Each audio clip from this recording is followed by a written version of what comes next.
Vegas may be in trouble. Well, it looks like, we were hoping to get a little bit of relief from interest rates. That obviously doesn't look very good at this point. Hopefully we can plateau here, but going into the winter time, like I try not to freak out about 1 month, but it is a little concerning how quiet things got considering this is peak time of the year. That combination is something to be a little concerned about. Yeah. And what I've seen as well is a lot of the seller's behavior. One anecdote. So my client and I, we wrote an offer a couple weeks ago, and this is some of the stuff that's kind of been going on where you go, what kind of market do you think this is? So Yeah. I had an agent, decent guy. He watches my videos. We had a good working relationship.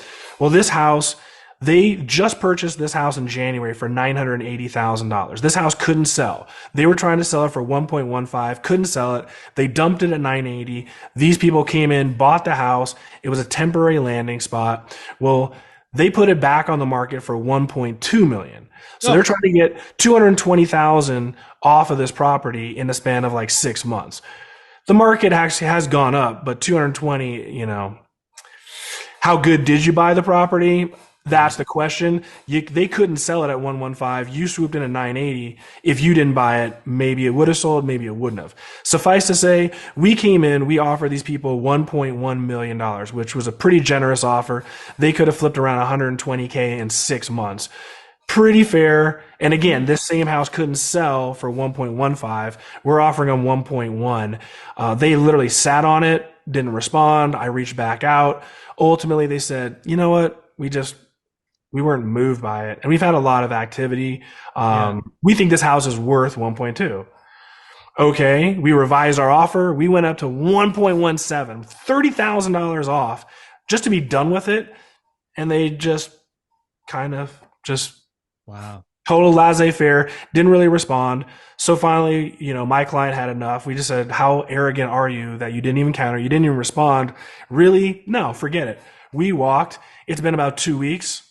Nothing. Still sitting there. And I'm guessing probably another 2 weeks and I'll be getting a phone call, but we're not going to pay that 117 that we offer now. It'll be below 115. And they've been sitting for a month. It doesn't make a lot of sense, but they're in a position where, they feel confident because they paid cash. They're not desperate and they want to see Yeah. what the market does.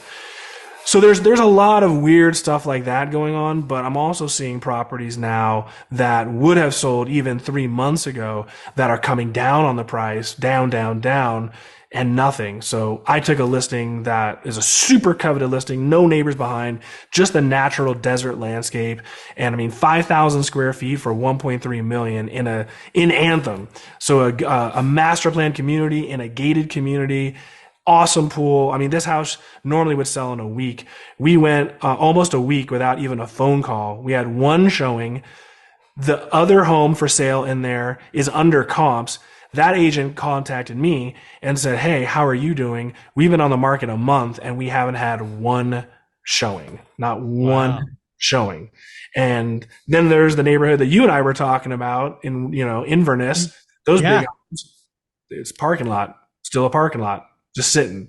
So things are really, really cooling off. And right now it doesn't seem as though the sellers are really adopting to what's happening.